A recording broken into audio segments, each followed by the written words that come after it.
Shalom, and welcome to Teshuvah Bible Studies. I am doing my class today live. Both my students were not able to make it today, so I'm actually doing my class by myself.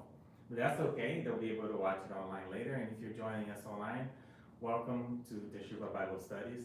We're doing our Hebrew class tonight, and it will be lesson, I believe, lesson 10. And we're going to be covering the ninth letter of the Hebrew alphabet, the Tet.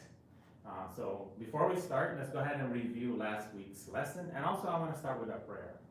Heavenly Father, I want to say thank you for the opportunity to worship you through teaching, Lord. Teaching your holy language, your holy tongue, and helping me and others get closer to understanding your word, getting closer to understanding your message, Father, by studying the original language. Thank you so much for giving me wisdom and clarity on understanding these things and also learning from others. Nothing that I'm teaching here, Father, is extraordinary. It's stuff that I learned myself, and I just want to share with others that are also wanting to seek you and getting closer to you, Father. Let us learn these lessons so that we can get closer and closer to you and understand and obey your word. In the name of Jesus Christ, I pray and I thank you. Bless each person who will be watching this class tonight. And also bless my students.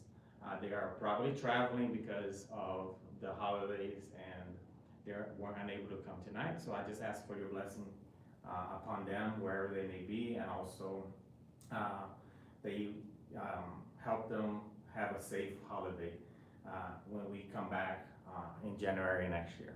So thank you so much, Lord. All right, without further ado, let's go ahead and review last week's lesson. So let's start with that. So last week we learned about the Shwa. So we learned some more rules about the Shwa, which is one of the Nikuds. And we learned that there's two types of Shwa. Basically, it's a vowel marking that usually goes underneath the consonants and gives you a sound. However, the Shwa, most of the time, is one of those silent letters. So most of the time we will not make a sound. We learned that there are two different types of Shwa. One that is called the Shwa Na, which is a vocal Shwa, a Shwa that actually does make a sound. And when it does make a sound, it sounds like the letter E, which is the sound E. So it makes the sound E when it's vocal. And that's the Shwa Na. And then the Shwa Nach is the silent version of the Shwa. And we learned all the rules that will make this vowel pattern either silent or vocal, so you can review that class if you want to learn. But the most important lesson we learned last week is that 80% of the time the schwa is silent. So one of the things we learned when we're learning in our classroom settings, there's a little saying that is, when in doubt, leave it out. In other words, if you're not 100% sure if you're going to pronounce the schwa or not, then the best thing to do is not to pronounce it. You're going to be right 80% of the time, because 80% of the time we have the schwa nach, which is the silent schwa. So that's the main takeaway from that class. Then we started talking about the letter het, which is the 8th letter of the Hebrew alphabet, and the gematria value 8. We made the connections of that letter to the spiritual lessons of that week, which is talking about separation or holiness, and also talking about how this word literally means a wall, which again, it talks about separation. And the gematria value is 8, which connects you to infinity and eternity, because even in mathematics, we use the number 8 sideways as the infinity sign, I'm sorry. So the 8 is connected to infinity and also connected to new beginnings. We saw that in the flood, God chose 8 people to restart humanity. So he chose Noah, his wife, his 3 sons, and their wives. So that was a total of 8 people. So 8 talks about a new beginning, right? We have the cycle of a week, which lasts 7 days. And then on the 8th day, a new cycle begins, a new week begins. So 8 is also the number of new beginnings. So we learned all that in last week's lesson. If you missed that lesson, I encourage you to go back and review it and watch all those wonderful lessons that we learned. We also talked about how the number 8 and the letter Het is directly connected to our God and the triune God. If you believe in the Trinity, I believe that the Hebrew gives you a lot of evidence to connect you to the Trinity. So even though the word Trinity is not in the Holy Scriptures, and even though Jewish people do not believe in the Trinity, I see a lot of connections in the Gematria and in the Hebrew language that actually points to that reality. And we can see that the son, Yeshua, has a root gematria value of 8. The Father, or Yohevave, which is the holy name of the Father, also has a root gematria of 8. And we see that the Ruach HaKodesh, the Holy Spirit, has a root gematria of 8. I don't think that's a coincidence. I think that is by divine design. So we saw that beautiful connection in the Hebrew language and in the gematria, connecting the Father, the Son, and the Holy Spirit to eternity, to infinity. Our God is infinite, our God is holy, so all those connections are there in the Hebrew language. It's so beautiful. So without further ado, let's go ahead and start talking about lesson number 10, which is the next letter of the Hebrew alphabet. So today we're going to talk about nominal sentences versus adjectives. In the Hebrew language, when you have two nouns together, or a noun and an adjective, depending on how they're formatted, you're gonna get what we call either a nominal sentence or a regular construct of two words, two nouns together, or an adjective describing that noun.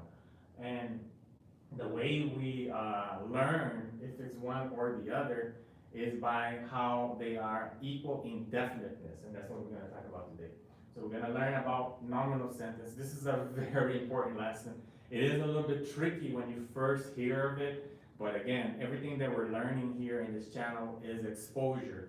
The more you get exposed to these lessons, the more you get exposed to these concepts, the more you're going to absorb them and understand them. So let's go ahead and start. So first of all, let's give you a definition of what a nominal sentence is. So a nominal sentence is just a simple sentence where the verb is implied. This is something that happens in the Hebrew language. The verb to be is often missing, but it is implied in the translation. That's what we call a nominal sentence. All right.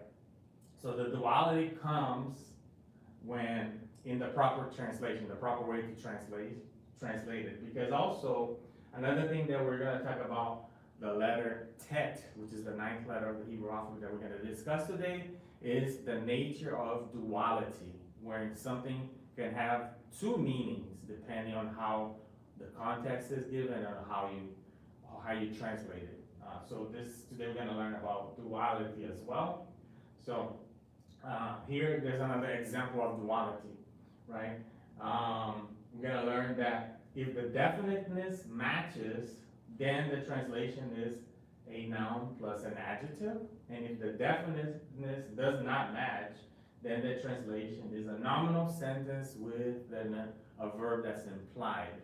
So we're going to see that today and learn how to identify what a nominal sentence is so we can properly translate it. And there's two ways of translating it. That's why we're talking about duality, okay? All right, so let's keep going. An example of a sentence where the definiteness matches, and that's a tricky word to say, is this one, which is Habayit Hagadol. Habayit Hagadol. So we have that both of the words has the definite article ha, which is the definite article for the word the in English. So it's definite, right? Both of those words has a definite article in front of it. So the noun has a definite article and the adjective has a definite article. So those two, they match. The definiteness matches, which means that this is translated as a noun plus an adjective. So if you're going to translate that, the word bait, we already learned that that's the word for house in Hebrew.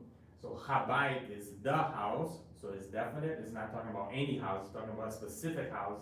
It is definite. And hagadol is an adjective. Gadol is great or big, and it has a definite article in front of it. So habayit hagadol is translated as the big house, the big house. So we're talking about an noun, the house, and an adjective describing that noun, which is just saying that it is big, or you could say it's great. Obviously, it makes more sense to say a big house, but for example, when talking about, the Bible is talking about Nineveh as a great city, as a large city, you could either be talking about its size or how great it is, and he uses the same adjective, gadol. So here, if we were going to translate it literally word for word, the translation would be the house, the big, or I'm sorry, the big, the house, the big, the house, which again, nobody would translate it that way, it doesn't make sense, so that this the gets omitted. So you just translate it as the big house, all right? So let's keep going. Now, here is the same phrase, but with a definiteness not matching. So here, like I said, we have the same phrase as this one, but this one, the first word is definite and the second one is not definite. And here, the first word is not definite and the second one is definite. That means that they're not matching. They're both not definite. One is definite, the other one is not definite. And that's when the translation becomes a nominal sentence, right? It will make sense. It's complicated at first, but it will make sense. So here, Habayit Gadol is translated as the house is big. You see how it completely changes the translation? So the big house now went to the house is big. And the implied verb is the verb to be, is the verb is. The verb is not here in Hebrew. You don't see the verb to be in Hebrew. It's just implied. That's what we call a nominal sentence. I hope it's making sense, right? And here, if we were going to translate it literally word for word, it would have been translated the house big, the house big. But again, nobody speaks like that. You're never going to hear somebody say the house big, right? So in English, we say the house is big. We add the implied verb. The same thing here. If you were going to translate it literally, it would have been like house the big. But again, nobody would say house the big. The translation here again is the house is big. So both of these is translated the same way, and they're both translated as a nominal sentence. The Hebrew does not care which one you make definite. It doesn't matter if you make the first word definite or the second word definite. The translation is the same and is a nominal sentence. So in that case, it would be the house is big. Let's give you some more examples so that it can sink in and make more sense. Let's do that. All right, let's keep going. So here, remembering our sixth lesson, going back to our sixth lesson, let's recall what exactly is considered definite in Hebrew. And also what's considered definite even in English, right? Something that is definite. So the first thing that makes something definite is the definite article. When we use in Hebrew, which is the he with a patach underneath and a dagesh, that is the definite article in Hebrew. And it just translates as the. As soon as you put the in front of something, that becomes definite. And I'll give you an example in English, right? If I say, Callie, can you grab me a book from the shelf, that is not a definite object. So she could go and grab any book from the shelf and she'll satisfy my request. But if I say, Callie, can you give me the green book from the shelf, and there's only one green book in the shelf, then now I made that object definite. The only way to satisfy that request is that if she brings me that specific book, because I put the definite article in front of it. So that's the definite article. When you add that, even in English, to any object, it becomes definite. The other way that something becomes definite is the pronouns. So when I say I, or she, or he, those are specific people. I'm talking about a specific person, which makes that definite, right? The next, so in Hebrew, for example, I put two examples here. He in Hebrew is hu, and I in Hebrew is ani or anochi. As soon as you see those in a sentence, that part of the sentence becomes definite, right? All right, the other way that something is definite is a personal pronoun, like a name of a person, or a name of a city, or a name of a place, that automatically becomes definite as well.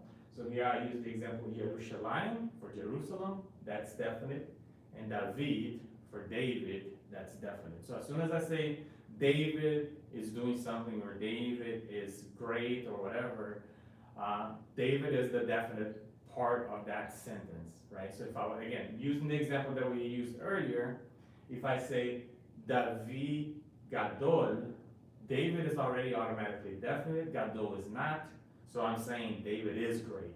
That's a nominal sentence, David is great, okay? If I say David HaGadol, which I'm making out the Gadol, the adjective, definite, now what I'm actually saying is the great David, the great David. I'm saying that guy is so great, the amazing David. So it's not a nominal sentence anymore, it's just David plus an adjective. So David HaGadol is great, the great David. David Gadol is David is great. Hope that's making sense. The other way is possessive pronouns. So when I say something is mine or yours or his, those are possessive pronouns. In Hebrew, they're usually added as pronominal suffix, which is something I'm going to cover next week. So for example, here we have the word av for father, but here we have avi, which has a pronominal suffix, yod. So avi is my father. My father is my father, right? It's specific, it's definite. My father is my father. He's not the same as your father. He's not the same as any father. So as soon as you say something is mine or yours or belongs to somebody, that becomes definite. So those are the definite way, the ways that something becomes definite in Hebrew. And we need those things to identify, right? Whether something is a nominal sentence or a sentence with an adjective, with a descriptor, right? So the letter Hey is definite article. Personal pronouns are definite article. Proper nouns, that's what I was trying to remember. Proper nouns, which are names and titles, are definite, and possessive nouns, which in Hebrew is pronominal suffixes, they're definite. All right? So here's an example of a personal pronoun nominal sentence. So let's do a couple of examples now so that thing starts sinking in and making sense to you, right? So using personal pronouns, here we have a couple of examples. So Ani Tova. Ani Tova is a definite. Ani is definite because it's a personal pronoun. Tova is not definite. If you had that definite article in front of you, it would have been definite. So if it was Ani HaTova, that's definite and definite. So right now, those definiteness don't match, which means it becomes a nominal sentence. So we translate as I am good. I am good. And this is actually a female speaking, right? I can't say Ani Tova because Tova is the feminine version of that. If I was speaking, I would have to say Ani Tov, which is I am good, right? I'm good. So the am part of it, right? The verb is implied. You don't see the verb here in the Hebrew, but it is implied in the translation as a nominal sentence. Another example is Hu shomer. Hu shomer. Hu shomer. Hu is definite because it is a personal pronoun. Shomer is a verb that says a verb happy, right? So the translation is he is happy. Hu shomer, he is happy, right? So again, it's a nominal sentence, and that's implied because the definiteness don't match. Let's give you more examples. Now we're going to use the proper noun nominal sentence examples. So we have Davi Habayit Hagadol. Davi is definite because it's a person's name. Habayit is the house. Hagadol is the great. So here all those three are definite, which means it's not a nominal sentence. So the translation is the great house of David. The great house of David. Hope it's starting to sink in. Now we're going to do the same example where the bite and gadol is not definite, so they don't match. So David, bite, gadol. David is definite. Bite, gadol is not definite. Becomes a nominal sentence. So now it's translated as David's house is great. So you can see how just because of the matching definiteness, you translate it completely different. One as a sentence, the other one as something that's a noun plus something that's describing that noun, descriptive. It could be an adjective or something else. So look at that.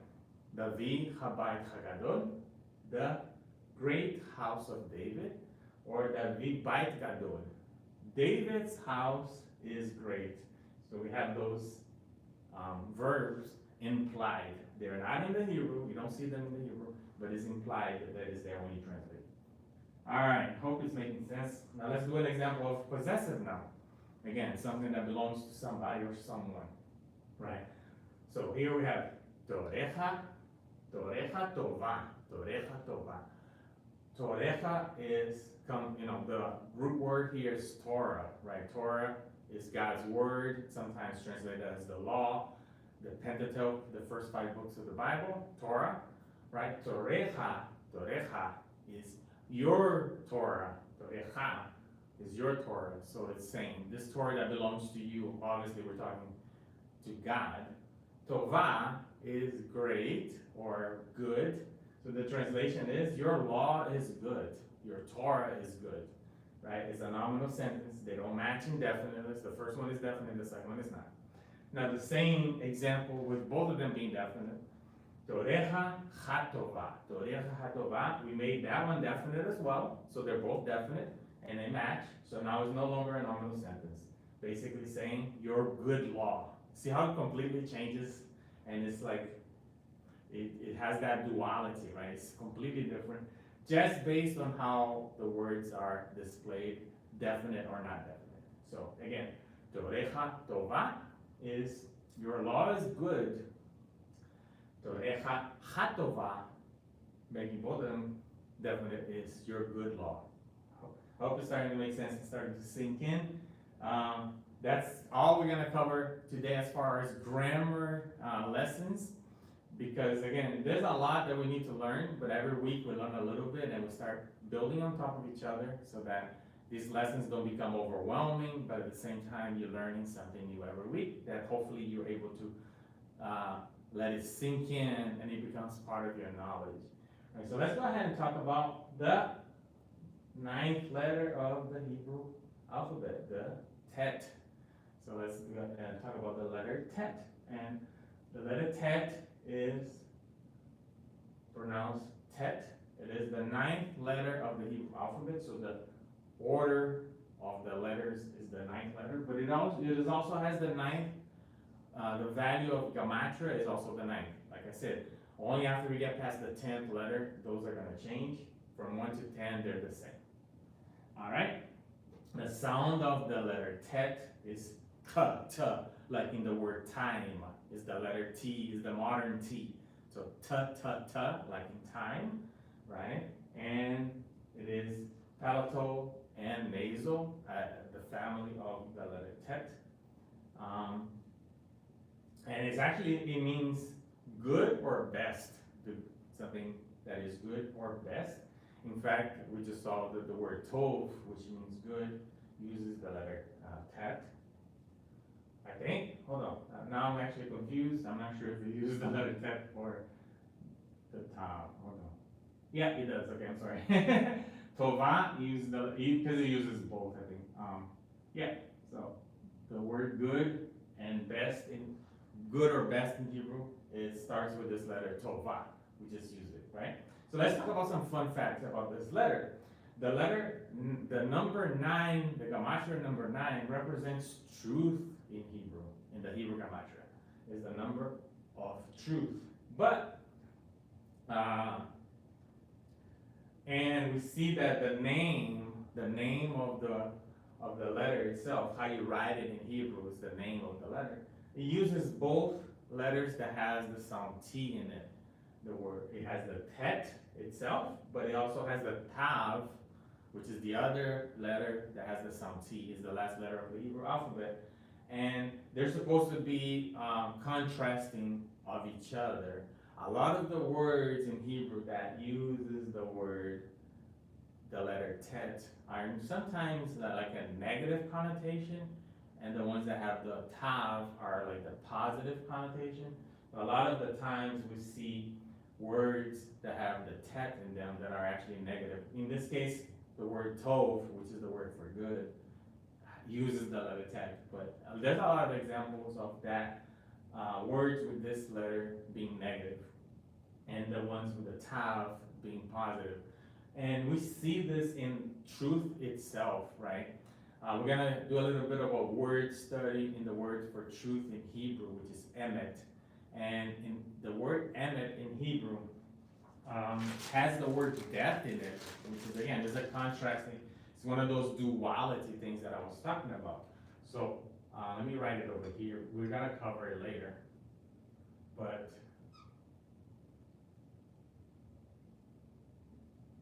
the word for truth in Hebrew is emet,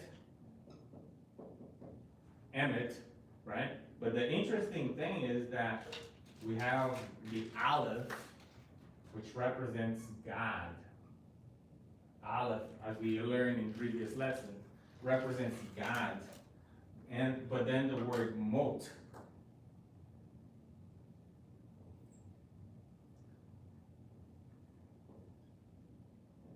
this word mot is the word for death. Is the word for death. So within truth, right, the truth with God is a good thing. But if you remove God from the truth, it becomes death. Remove God from the truth, it becomes death. So you kind of see that duality even in the word truth in Hebrew. The word truth in Hebrew contains the word death in it. And we see this duality. We're going to see it over and over again with this letter tet in the Hebrew language. Even the way it looks, right? We see here that this kind of looks like a snake, looks like a serpent. We're going to explore that more later. But it is an interesting fact that the word that represents truth has a duality connected to it, right? Showing, and it's also something that we touched a lot here in our class, that symbol and symbolism themselves is not necessarily good or bad. We see a lot of studies and even channels that are dedicated to studying symbolism and how they talk about how the satanic symbolism and bad symbolism. There's no such thing as a good or bad sign. Every sign was good because God created all things, and then it's twisted by the enemy, perverted by the enemy to become something negative. The enemy cannot create anything. He can pervert what God has created. In fact, even the symbol of the cross itself, right? It's interesting because the cross is not really a positive symbol. This is a symbol of a torture device. The cross was used by the Romans to kill and torture people. It's to kill people in a cruel way. So it wasn't really a good thing. But then when Yeshua died on the cross, it became the symbol of Christianity. So it started becoming a good symbol. Now the cross is viewed as a good symbol. But then the enemy takes that same symbol, put it upside down, which again, the enemy does the reverse of everything that God does. And now it's also a satanic symbol. So the symbol itself is not good or evil. The symbol itself doesn't mean this is good, this is bad. It's how it is used. And it's the same thing with the truth, right? The same thing with any kind of truth. You could actually misuse the truth. It could still be true. It could still be something that is true. But you can use it for evil. You could actually use truth for evil, and it's been used for evil in the past. So we start learning through this study today and through this letter that everything needs to be interpreted. Everything you need to look at, what is the symbol trying to say? What is it trying to communicate? Who is using the symbol? How is the symbol being used? Before you can determine if something is good or bad. That's the takeaway. Okay? All right, so we're going to cover a little bit more about that later. The pictograph for the letter tet is a spinning wheel. It looked like that, how it was written in the pictograph version of it, the most ancient version of it. And it also has meaning. Symbolic meaning for this pictograph is that it's truth. It's also a basket with an X inside it, or sometimes represented as the coiled serpent inside a basket. So again, it could be something good or bad. And it also talks about hidden meaning. For example, the tav, the symbol for the tav is actually an X. So here we have something hiding the tav. The tav is like a covenant, and it's an X. We're going to talk more about that later too. So it has that duality even in that symbol. Let's talk about the gematria and the root gematria. So the gematria value for tet is 400. We get 9 from the tet itself, 10 from the yud, 400 for the tav, and you add it together, you get 419. Other words in Hebrew that have that same gematria and has the connection to this word, it would be to be strong, the verb to be strong. The verb or the adjective powerful one. The word hollow, the word to light, or to cover, to conceal, to deceive, to cheat. All of these words in Hebrew have a gematria value of 419. Cry of joy or shout has the gematria value of 419. Despise, exalted, and brother. So garment as well. So all this, even all the connected words, we can see that dualism there, and also the theme of something being hidden. Garment, for example, right? It's clothes. It was the first thing that God created to cover the sins of Adam and Eve. So when they sinned, God sacrificed an animal, gave them the skin of the animal to cover their sins, and that was the first mention of the word garment in the Hebrew Bible. So we see again this symbolism of covering, which sometimes can be good or bad. It's very interesting. All right. The root gematria is when we continue to add all those values until we get to one digit. So if you add 4 plus 1 plus 9 from the 419, you get 14, which is still not the root gematria. Then you add the 1 plus 4, you get 5, and 5 again is the letter He, which is the symbol of grace, and it's also the definite article, like we were talking about the definiteness. So we see all these connections in the gematria also to the letter tet. All right, let's keep going. Let's talk about the vocabulary. By now, there should be almost 100 words in our vocabulary, and it can become overwhelming learning all these new words. I'm trying to expose you guys to as many words as possible. Hopefully you're studying them, but even if you just get exposed to something, it registers in your brain, so when you see it again, you recognize it. So the good news is that this week, there's not a lot of vocabulary words that starts with tet. Like I said, that starts with that. A lot of words that have tet in it, not starting with it, are usually negative. Like the word for sin, I believe, has the letter tet. Different things like that. So first one is tov. We already talked about tov. Tov means good or better. The feminine version of it is tovah. We said that word as well. So tov is the masculine singular version of that word that means good or better. We have tahor. Tahor means clean or pure. It's also an adjective. And again, this is the masculine singular version of the word. So tahor. We have tameh, which is unclean, is also an adjective, masculine singular. And we can already see the duality and how they're opposites, right? We just talked about clean and unclean. They both start with the letter tet. And then we have the word taleh, which means a lamb, and it's a noun. And we have the word talta, which means captivity. So again, those are the only 5 ancient Hebrew words that starts with a tet that I found, and you can totally see the duality and the duplicity of those 5 vocabulary words. We see clean and unclean both starts with the letter tet, and we see the lamb, which is the sacrifice that set us free. And also even in ancient times, the lamb was a sacrificial lamb that covered sins, and then captivity, which is basically what sin does to us. It takes us prisoner, it makes us captive. So you see the duality and the contrast, even in the vocabulary words for the word tet. And then we also have the tov, like I said, is the word good. we don't necessarily have the word for evil. The word for evil in Hebrew is ra, which starts with a resh. But see, we can still, like I said, we can still see kind of a duality on what is exactly good. What is good in God's eyes versus what is good in our eyes. We had one of the spiritual lessons that we covered, I think it was in class 2 or 3. We talked about that extensively, right? What is good in God's eyes? Because a lot of times what's good in our eyes is not good. It's evil.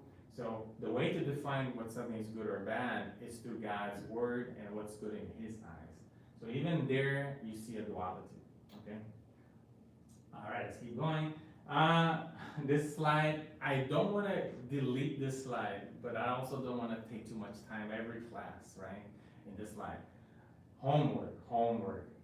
If you guys don't practice and if you don't take the time to dedicate a little bit every day to this, it's going to be very hard for you to learn. We are compounding subjects and lessons every week and even vocabulary words. So it's not a matter of sitting down and spending 5 hours trying to learn all these things. The way our brain works and the way you're gonna learn is doing it little by little. Math. Lesson number 1. Math, little by little. So take a few minutes every day, guys, to practice. Take an hour of the week to review the lessons and rewatch them, and that's how you guys are going to learn. So yes, I'm going to keep saying this because it is that important, but also I don't want to take too much time of our class talking about the same thing over and over, okay? All right, so let's talk about my favorite part, the spiritual principles. I love this part because I love to see how God's word is so connected, and there's always something to glean out of it, and we see how he is basically amazing. God is a genius, right? God is amazing, and I stand in awe before him every time I learn these lessons because we see these connections in his language, to his scriptures, to the way he teaches things. It's just beautiful, right? So text imagery points us towards a dual nature of good versus evil. We talked about that. So let's go a little deeper into it. So first of all, the modern image for the word, for the tet, is this that I showed earlier, that looks like a snake almost, and it's actually one of those compounded letters. It's a letter that's made up of 2 other letters. We discussed this when we did the aleph, how the aleph is actually a vav and a yod and a yod. So an aleph is a compounded letter as well.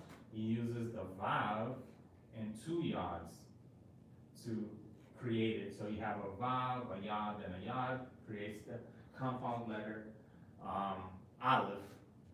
The same thing with the tet. The tet is actually a zayin, which is the letter we learned, the 7th letter we learned a couple of weeks ago, and the vav, which is the 6th letter. So those 2 letters together create the tet. Now it has meaning because the zayin, we study the zayin, and the zayin is supposed to be a vav with a crown. It basically represents our Messiah. It's supposed to be this upright, righteous, holy man that's going to be crowned our king. So that's what the zayin represents. And the vav represents humanity. It is the number 6. Mankind was created on the 6th day, and we have a whole lesson on how those are connected if you look at the lesson number 7 that talks about the vav. So we already understand that the vav represents humanity and the zayin represents the Messiah. So the 2 together, the tet, the good representation or the positive representation of the image of the modern Hebrew letter tet is supposed to be mankind bowing down to the Messiah. So it's basically man being subjective to the Messiah, recognizing who the Messiah is and bowing down to them. So you can see here that it is the zayin, and we have this, but bowing down, like a man bowing down and worshiping the Messiah. So the tet is supposed to be representing The humanity bowing down to the King of Kings, Yeshua, our Messiah, in my opinion, right? Because again, this is not a religious class. We're teaching about the Hebrew language, but I also see these connections that do point to what I believe. So, but again, it will represent the same thing to any person. If a Jewish person doesn't believe that Yeshua is the Messiah, they're still waiting for the Messiah, so this letter still represents that. Hope that's clear, all right? Now, so the negative, the negative representation of that is that, again, it's still both letters. You gotta remember, it's still both letters, but here, the Messiah is supposed to be the false Messiah, is the king of this world. The Bible describes the king of this world right now is Lucifer, is our enemy, is Hasatan, the enemy. So the negative representation is humanity bowing down to Hasatan, bowing down to the system of this world, to the God of this world. So that is the negative representation of that. It also looks like a serpent. Like I said, it does look like a little bit like a snake. If it's not clear enough, and I don't want to draw on the board, obviously, we have something like this, right? So like, let's say I draw a little tongue here. So it does look like a snake with a tail coiled up, right? It does look a little bit like a snake. So even the way the letter looks kind of is suspect. And here's a better way of seeing it, right? And I put a couple of verses here. First, 2 Corinthians chapter 4 verses, the first part of verse 4, chapter 4 verse 4, says, Satan, who is the God of this world, has blinded the minds of those who don't believe. So that's the evil representation of the text. We see here the head of the snake, the tail of the snake, and the nahash, which is the serpent. And that's also one of the letters that has this the tying on top of it, which is supposed to be a crown. It's like a couple of letters in the Hebrew language that wears a crown, and the text just so happens to be one of those letters, right? And then there's the good representation is Zion, which is the Messiah, mankind bowing down to him. And we see Luke chapter 9 verse 23. Then he said to them all, whoever wants to be my disciple must deny themselves, take up their cross daily and follow me, which means we must subject ourselves to carrying this burden of following our Messiah, following Yeshua by carrying our own cross, by following his example, by following his word. And that's a daily thing, following him daily, right, every day. All right, let's keep going. So, the letters that receive the tagin, which is the plural for this little symbol over here, the tagin, are the shin, the ayin, the tet, the nun, the zayin, the gimel, and sade. And this sade, there's two versions of it. There's the sadi and sadi sofit at the end of the word. They both, all these receive the tagin or the crown on top of them. There's no, most biblical scholars, and I looked this up, don't have a reason behind it, don't have an actual explanation of what the tagin means. For Jewish mysticism, those who believe in the Kabbalah and all those things, they believe that it does represent a way to ward off evil, but that's more of a mystical belief. There's no sensible belief or why they have those. And some letters have a single one, and some of them have three. There's no two, but there's one or three. And again, I never found an actual meaning for it. A lot of people do connect it to what Yeshua said in Matthew chapter 5, verse 18. For truly I tell you, until heaven and earth disappear, not the smallest letter, not the least stroke of a pen, will by any means disappear from the law until everything is accomplished. In some versions it says until everything is fulfilled. And a lot of people believe that he was talking about this, right? He was talking about the tagging, which is the smallest, the least stroke of a pen. So he was talking about that. Not even those little lines will be unfulfilled in God's kingdom. Everything's gonna come to pass. Very cool. All right, so now let's talk about the ancient imagery, the ancient this depiction of the letter tet. And here, how he points towards truth or concealing the truth, or which is the same thing as a lie, right? Concealing the truth is a lie, right? So the tet, so let's start with the tav to make more sense of it. So this is the symbol of the tav, the ancient symbol of the tav, which is the one that represents the good representation of the letter T. And as you can see, it's just an X or even a cross. A lot of people say that the modern description of that is a cross. But the X, it represents a covenant. And like even today, when you enter into a contract, right, they always tell you to sign. I don't know if I'm hidden here, hold on. Like if you're gonna enter into a contract, they say, hey, sign on the X. Well, I'm not doing this in the Hebrew way. Sign on the X, right? So then when you sign a contract on the X, you enter into that contract legally. So again, it represents a contract and it's still being used today as a way to enter into a binding contract where you sign on the X, right?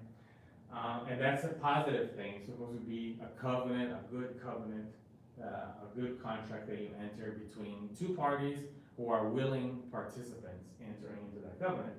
But then the tet is supposed to be like a circle around the X, which is supposed to be concealing the truth, hiding the truth. So we see that in the symbol itself as well. All right. So, but now this symbol is also said to represent a tool that was used in ancient astrology to measure the true location of a celestial body. A lot of times they used it to measure the location of the moon so that they knew the exact time and day to follow the Moedim, or the festivals, or the appointed times of Elohim, of our God. So they say that in ancient times they used instruments that looked like that, and this is why the symbol for truth became this symbol. And you can actually see this. This is more of a modern version of that same tool that still exists today, and you can see how it looks identically like the written and drawn symbol of the text.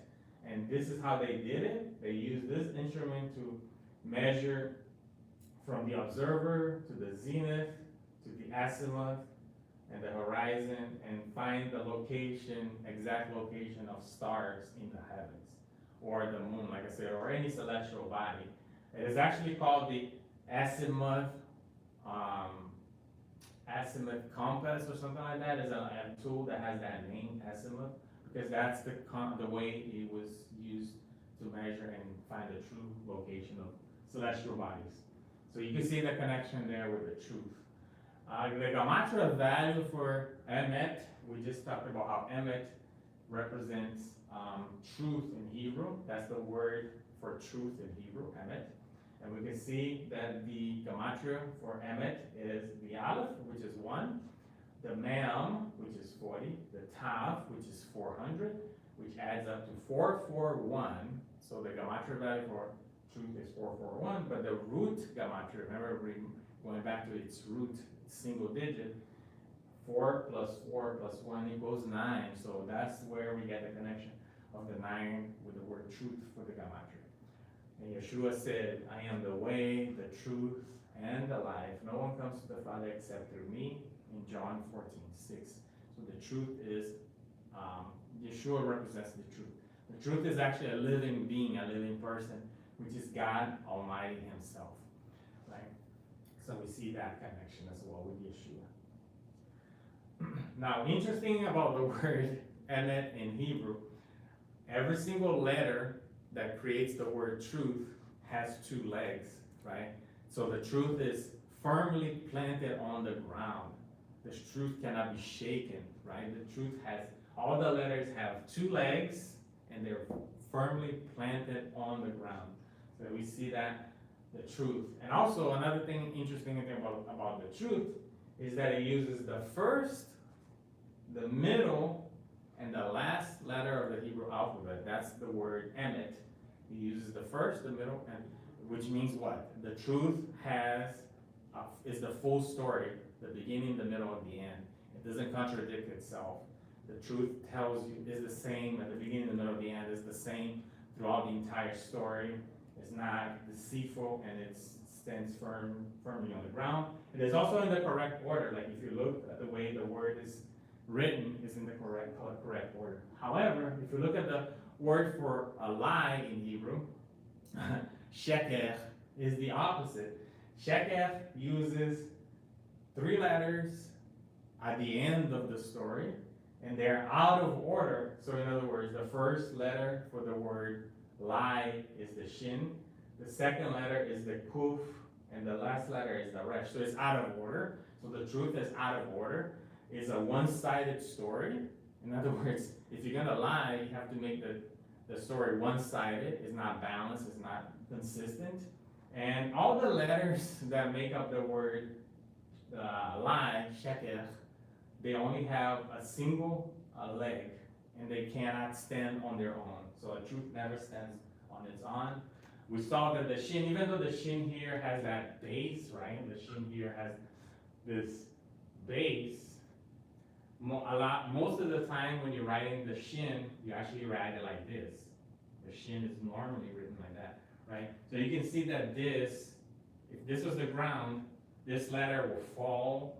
It doesn't stand on its own. It's not like the aleph that has the 2 feet firmly planted on the ground. So all the letters for truth, they are firmly planted on the ground. They have the legs and their feet, and they're not gonna fall. But sheker, which is a lie, they all have a single letter, a single leg, which means they can't stand on their own.